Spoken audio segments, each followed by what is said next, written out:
The Alchemist by Paulo Coelho. 10 years ago.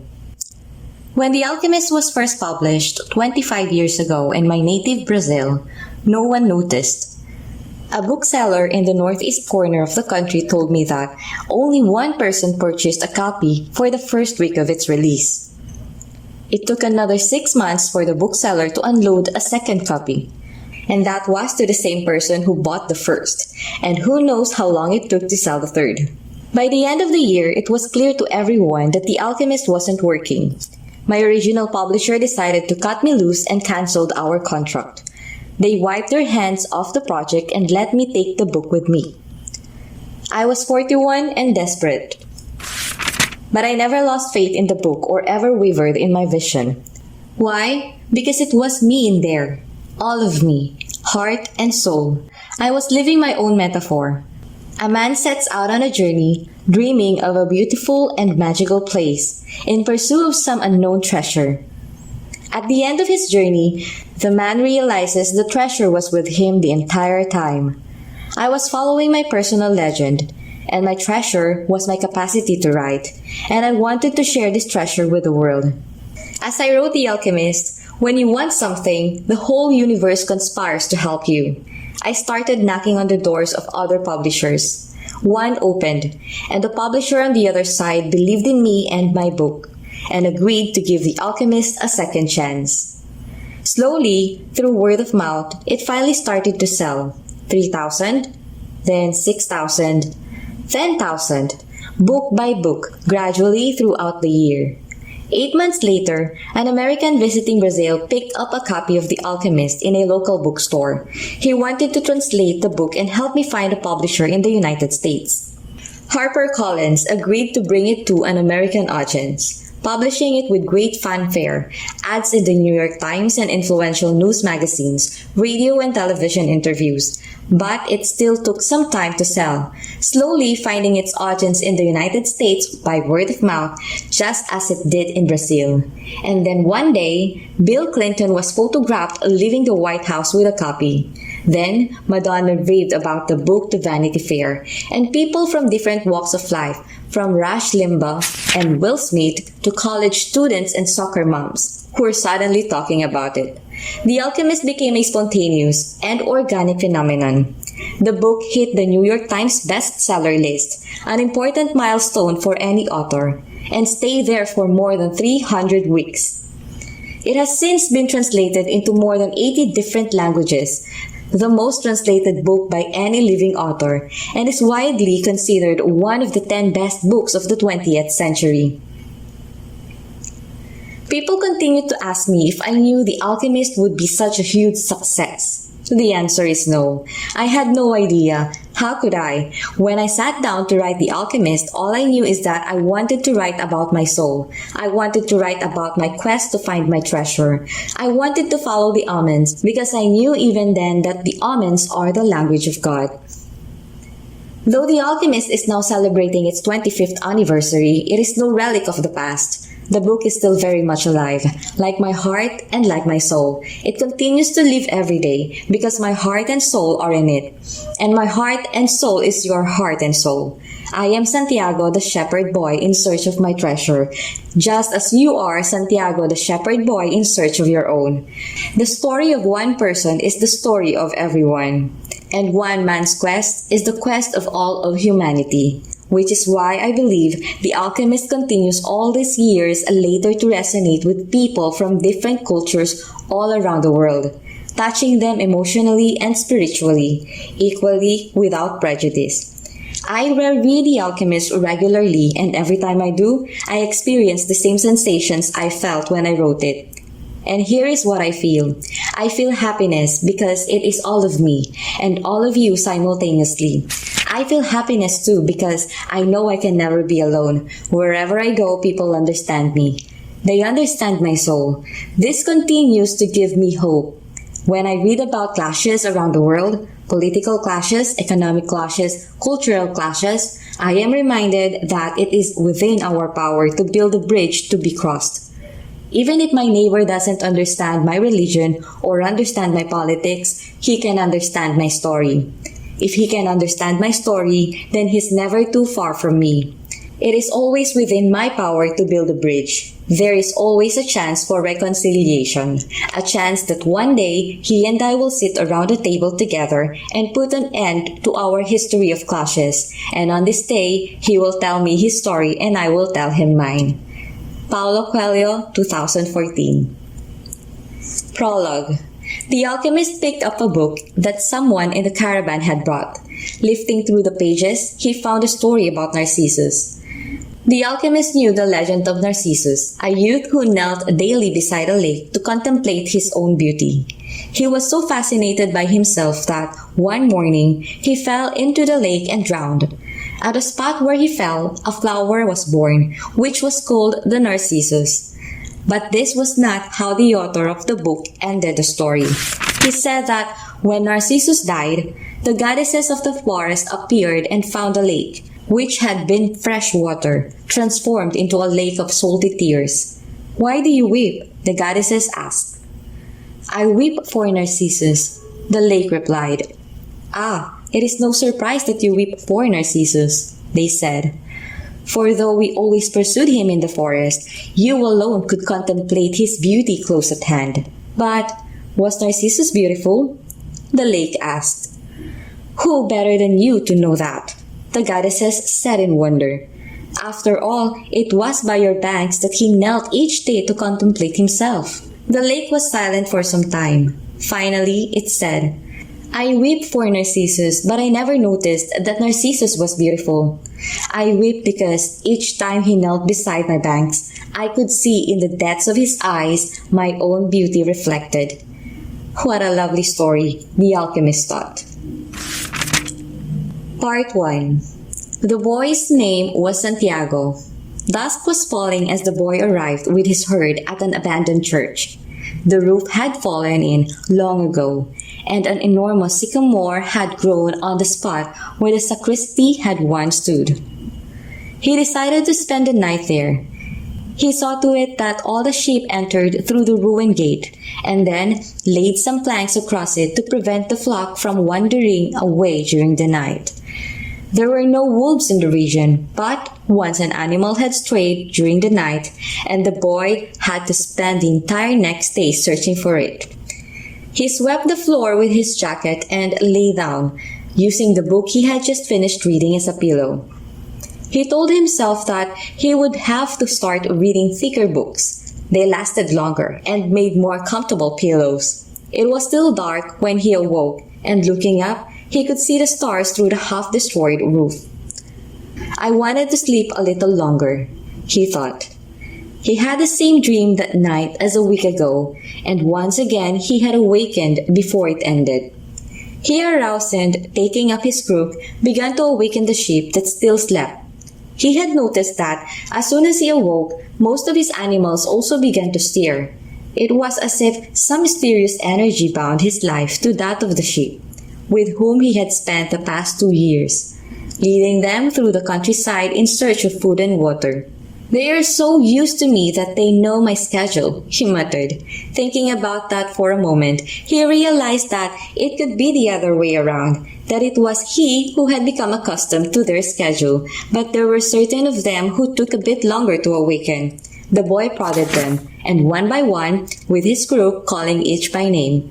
He had always believed that the sheep were able to understand what he said. So there were times when he read them parts of his books that had made an impression on him, or when he would tell them of the loneliness or the happiness of a shepherd in the fields. Sometimes he would comment to them on the things he had seen in the villages they passed. But for the past few days, he had spoken to them about only one thing: the girl, the daughter of a merchant who lived in the village they would reach in about 4 days. He had been to the village only once, the year before. The merchant was the proprietor of a dry goods shop, and he always demanded that the sheep be sheared in his presence, so that he would not be cheated. A friend had told the boy about the shop, and he had taken his sheep there. "I need to sell some wool," the boy told the merchant. The shop was busy, and the man asked the shepherd to wait until the afternoon. So the boy sat on the steps of the shop and took a book from his bag. I didn't know shepherds knew how to read, said a girl's voice behind him. The girl was typical of the region of Andalusia, with flowing black hair and eyes that vaguely recalled the Moorish conquerors. Well, usually I learn more from my sheep than from my books, he answered. During the 2 hours that they talked, she told him she was the merchant's daughter and spoke of life in the village, where each day was like all the others. The shepherd told her of the Andalusian countryside and related the news from the other towns where he had stopped. It was a pleasant change from talking to his sheep. How did you learn to read? The girl asked at one point. Like everybody learns, he said, in school. Well, if you know how to read, why are you just a shepherd? The boy mumbled an answer that allowed him to avoid responding to her question. He was sure the girl would never understand. He went on telling stories about his travels, and her bright Moorish eyes went wide with fear and surprise. As the time passed, the boy found himself wishing that the day would never end, that her father would stay busy and keep him waiting for 3 days. He recognized that he was feeling something he had never experienced before, the desire to live in one place forever, with a girl with a raven hair. His days would never be the same again. But finally the merchant appeared and asked the boy to shear 4 sheep. He paid for the wool and asked the shepherd to come back the following year. And now it was only 4 days before he would be back in that same village. He was excited and at the same time uneasy. Maybe the girl had already forgotten him. Lots of shepherds passed through, selling their wool. It doesn't matter, he said to his sheep. I know other girls in other places. But in his heart, he knew that it did matter. And he knew that shepherds, like seamen and like traveling salesmen, always found a town where there was someone who could make them forget the joys of carefree wandering. The day was dawning, and the shepherd urged his sheep in the direction of the sun. They never have to make any decisions, he thought. Maybe that is why they always stay close to me. The only things that concerned the sheep were food and water. As long as the boy knew how to find the best pastures in Andalusia, they would be his friends. Yes, their days were all the same, with the seemingly endless hours between sunrise and dusk. And they had never read a book in their young lives, and didn't understand when the boy told them about the sights of the cities. They were content with just food and water. And in exchange, they generously gave of their wool, their company, and, once in a while, their meat. If I became a monster today and decided to kill them, one by one, they would become aware only after most of the flock had been slaughtered, thought the boy. They trust me, and they've forgotten how to rely on their own instincts, because I lead them to nourishment. The boy was surprised at his thoughts. Maybe the church, with a sycamore growing from within, had been hunted. It had caused him to have the same dream for a second time, and it was causing him to feel anger towards his faithful companion.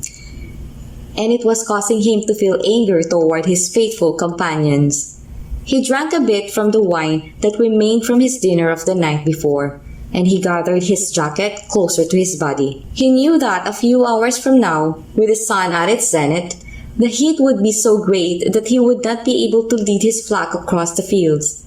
It was the time of the day when all of Spain slept during the summer. The heat lasted until nightfall, and all the time he had to carry his jacket.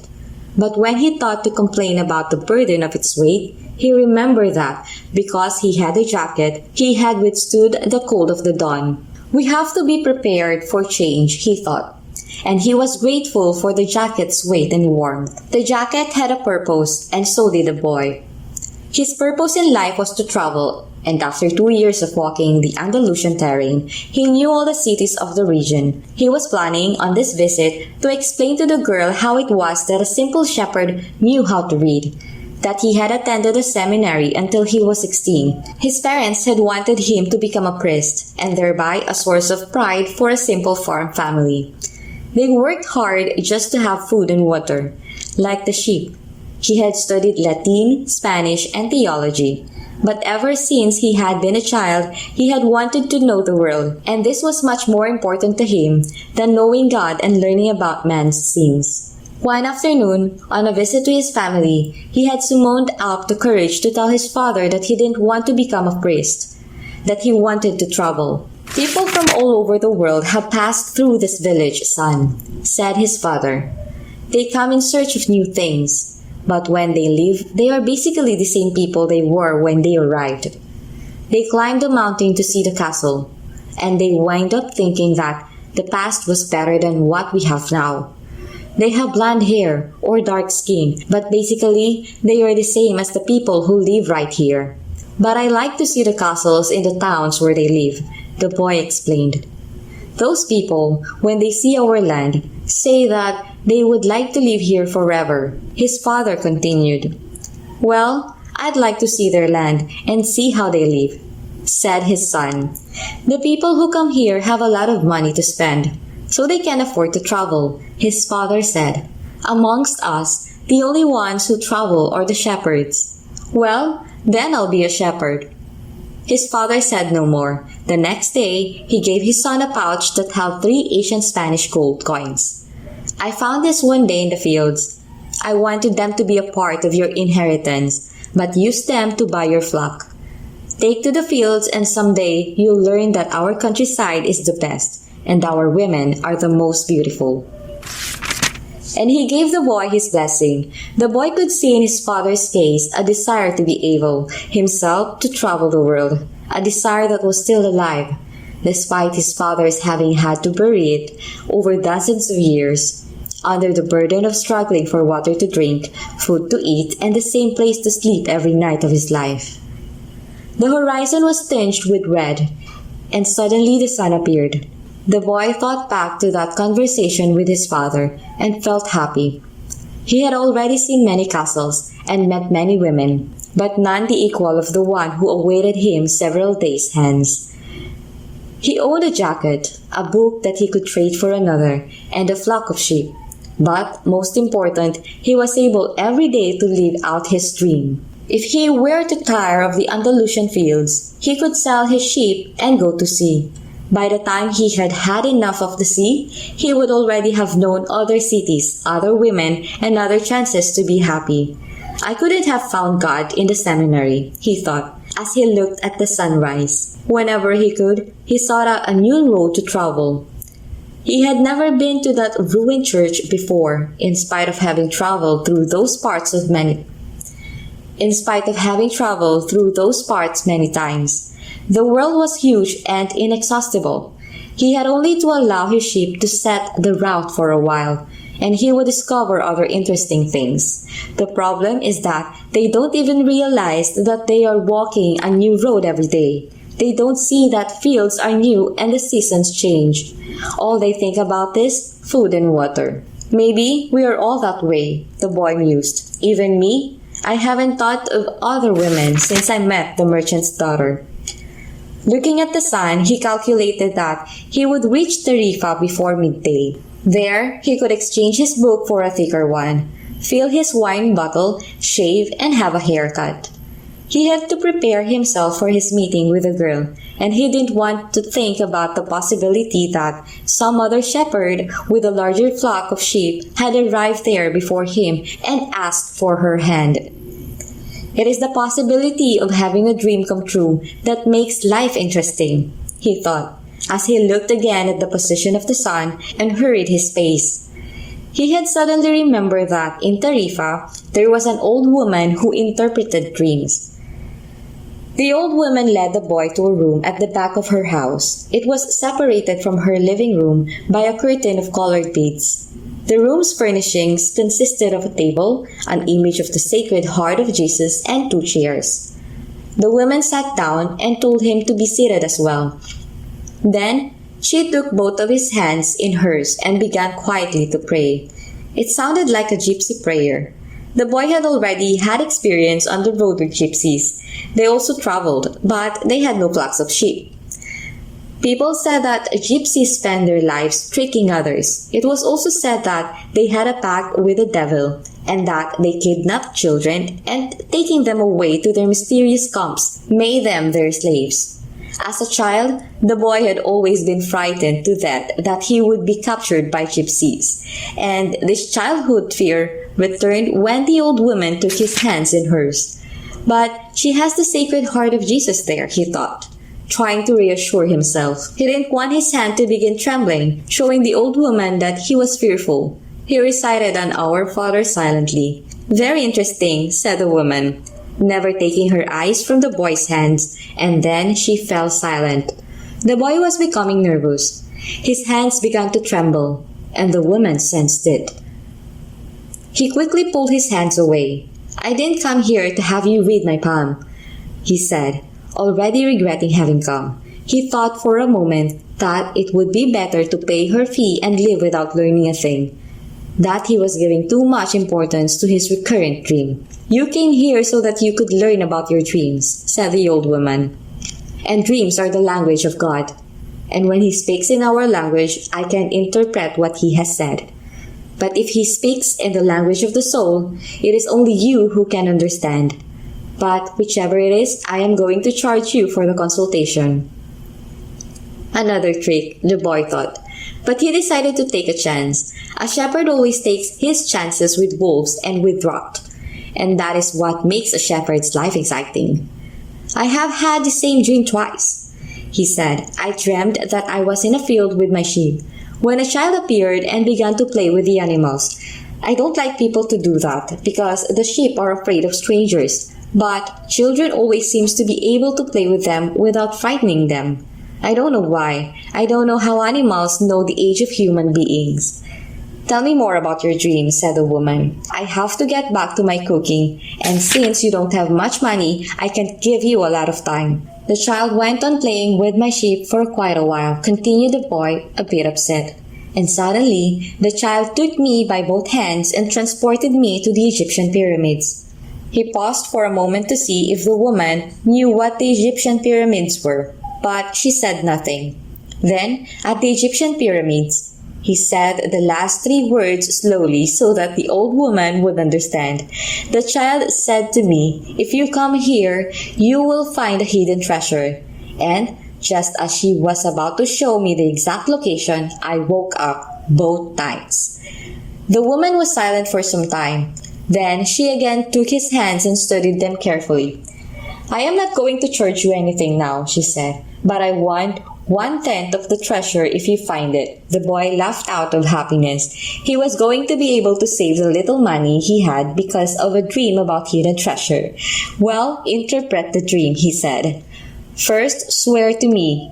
Swear that you will give me 1/10 of your treasure in exchange for what I am going to tell you." The shepherd swore that he would. The old woman asked him to swear again while looking at the image of the Sacred Heart of Jesus. "It is a dream in the language of the world," she said. "I can interpret it, but the interpretation is very difficult. That is why I feel that I deserve a part of what you find. And this is my interpretation. You must go to the pyramids in Egypt. I have never heard of them, but if it was a child who showed them to you, they exist. There you will find a treasure that will make you a rich man." The boy was surprised and then irritated. He didn't need to seek out the old woman for this. But then he remembered that he wasn't going to have to pay anything. "I didn't need to waste my time just for this," he said. "I told you that your dream was a difficult one. It is the simple things in life that are the most extraordinary. Only wise men are able to understand them. And since I am not wise, I have had to learn other arts, such as the reading of palms. Well, how am I going to get to Egypt? I only interpret dreams. I don't know how to turn them into reality. That is why I have to live off what my daughters provide me with." "And what if I never get to Egypt? Then I don't get paid. It wouldn't be the first time." The woman told the boy to leave, saying she had already wasted too much time with him. So the boy was disappointed. He decided that he would never again believe in dreams. He remembered that he had a number of things he had to take care of. He went to the market for something to eat. He traded his book for one that was thicker, and he found a bench in the plaza where he could sample the new wine he had bought. The day was hot and the wine was refreshing. The sheep were at the gates of the city in a stable that belonged to a friend. Everyone seems to have a clear idea of how other people should lead their lives, but none about his or her own. He decided to wait until the sun had sunk a bit lower in the sky before following his flock back through the fields. 3 days from now, he would be with the merchant's daughter. He started to read the book he had bought. On the very first page, it described a burial ceremony, and the names of people involved were very difficult to pronounce. If he ever wrote a book, he thought, he would present one person at a time, so that the reader wouldn't have to worry about memorizing a lot of names. When he was finally able to concentrate on what he was reading, he liked the book better. The burial was on a snowy day, and he welcomed the feeling of being cold. As he read on, an old man sat down at his side and tried to strike up a conversation. "What are they doing?" the old man asked, pointing at the people in the plaza. "Working," the boy answered dryly, making it look as if he wanted to concentrate on his reading. Actually, he was thinking about shearing his sheep in front of the merchant's daughter, so that she could see that he was someone who was capable of doing difficult things. He had already imagined the scene many times. Every time, the girl became fascinated when he explained that the sheep had to be sheared from back to front. He also tried to remember some good stories to relate as he sheared the sheep. Most of them he had read in books, but he would tell them as if they were from his personal experience. She would never know the difference because she didn't know how to read. Meanwhile, the old man persisted in his attempt to strike up a conversation. He said that he was tired and thirsty, and asked if he might have a sip of the boy's wine. The boy offered his bottle, hoping that the old man would leave him alone. But the old man wanted to talk, and he asked the boy what book he was reading.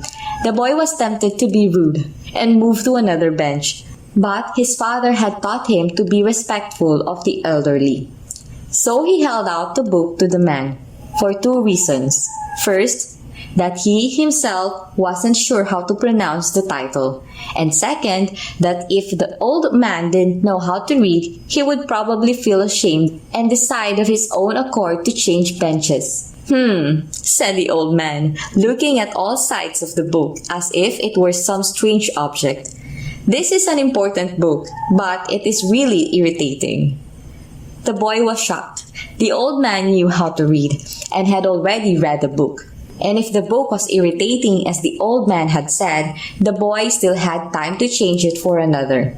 It is a book that says the same thing almost all the other books in the world say, continued the old man. It describes people's inability to choose their own personal legends.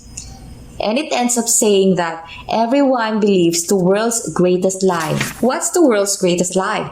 The boy asked, completely surprised. It is this, that at a certain point in our lives, we lose control of what is happening to us, and our lives become controlled by fate.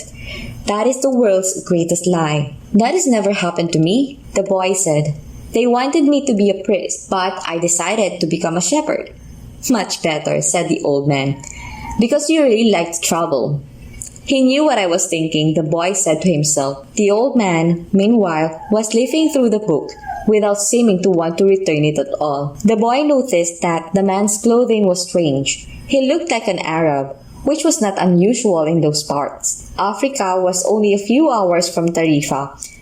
One had only to cross the narrow streets by boat. Arabs often appeared in the city, shopping and chanting their strange prayers several times a day.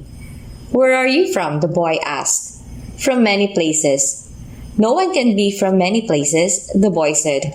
I'm a shepherd and I have been to many places, but I come from only one place, from a city near an ancient castle. That is where I was born. Well then, we could say that I was born in Salem.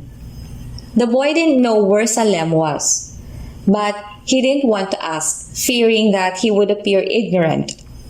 He looked at the people in the plaza for a while. They were coming and going, and all of them seemed to be very busy. So what is Salem like? He asked, trying to get some sort of clue. It's like it always has been. No clue yet, but he knew that Salem wasn't in Andalusia. If it were, he would already have heard of it. "And what do you do in Salem?" he insisted. "What do I do in Salem?" The old man laughed. "Well, I'm the king of Salem." People say strange things, the boy thought. Sometimes it's better to be with the sheep, who don't say anything, and better still to be alone with one's books. They tell their incredible stories at the time. They tell their incredible stories at the time when you want to hear them. But when you're talking to people, they say some things that are so strange that you don't know how to continue the conversation. "My name is Melchizedek," said the old man. "How many sheep do you have?" "Enough," said the boy. He could see that the old man wanted to know more about his life. "Well then, we've got a problem. I can't help you if you feel you've got enough sheep." The boy was getting irritated. He wasn't asking for help. It was the old man who had asked for a drink of his wine and had started the conversation. "Give me my book," the boy said. "I have to go and gather my sheep and get going." "Give me 1/10 of your sheep," said the old man, "and I'll tell you how to find the hidden treasure." The boy remembered his dream, and suddenly everything was clear to him. The old woman hadn't charged him anything, but the old man, maybe he was her husband, was going to find a way to get much more money in exchange for information about something that didn't even exist. The old man was probably a gypsy too.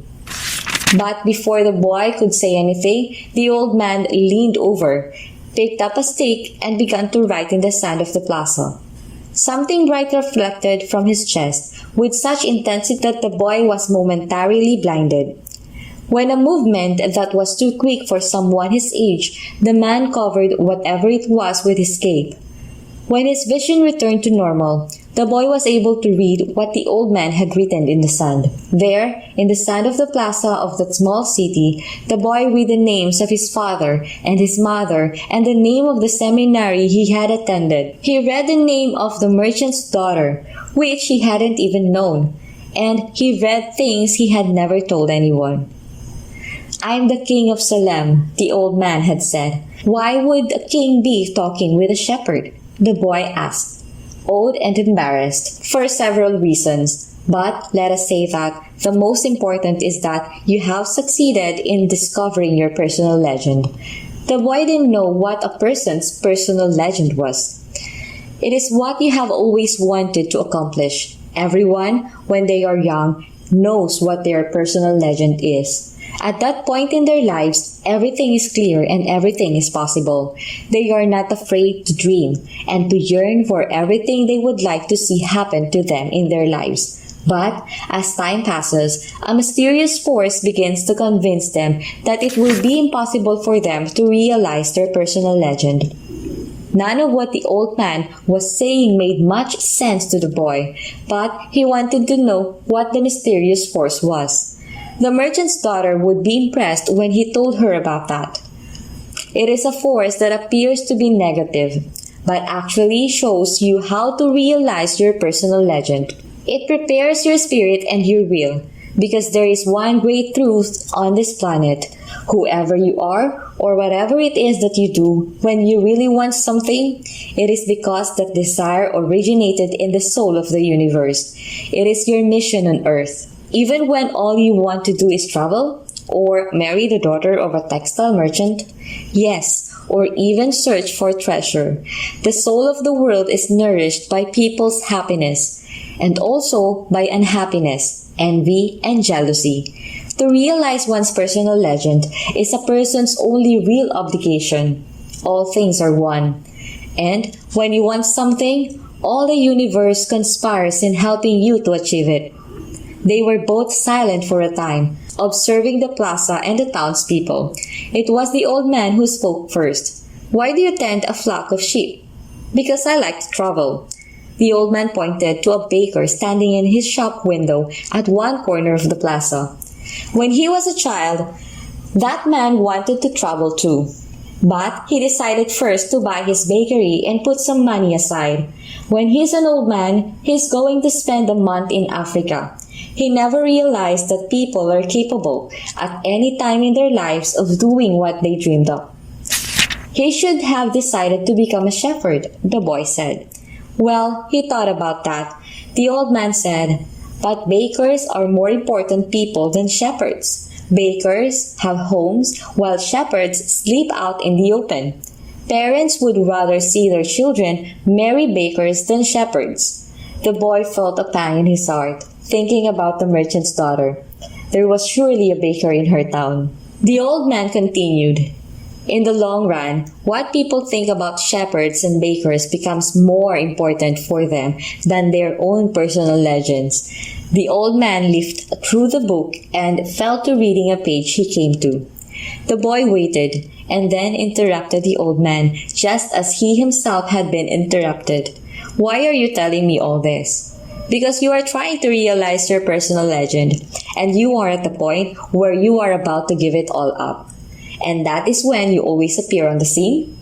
Not always in this way, but I always appear in one form or another. Sometimes I appear in the form of a solution or a good idea.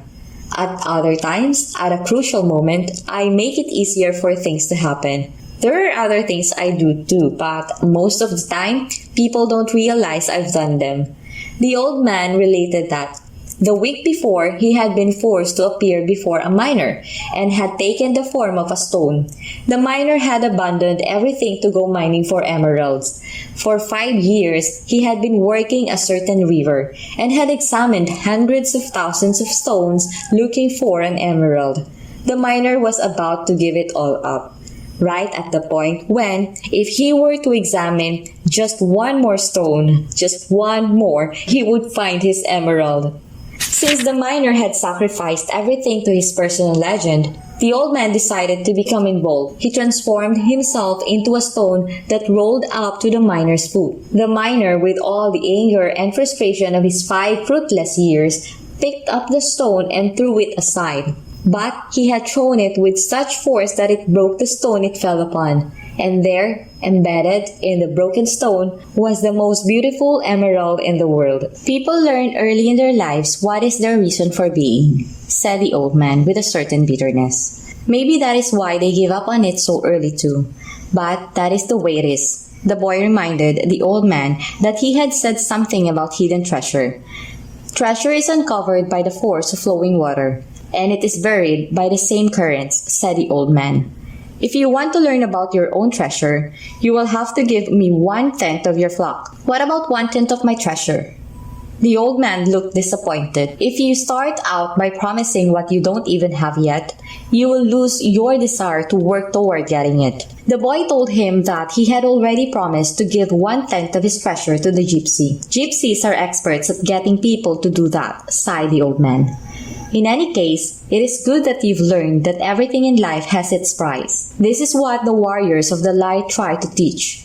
The old man returned the book to the boy. Tomorrow, at the same time, bring me 1/10 of your flock, and I will tell you how to find the hidden treasure. Good afternoon. And he vanished around the corner of the plaza.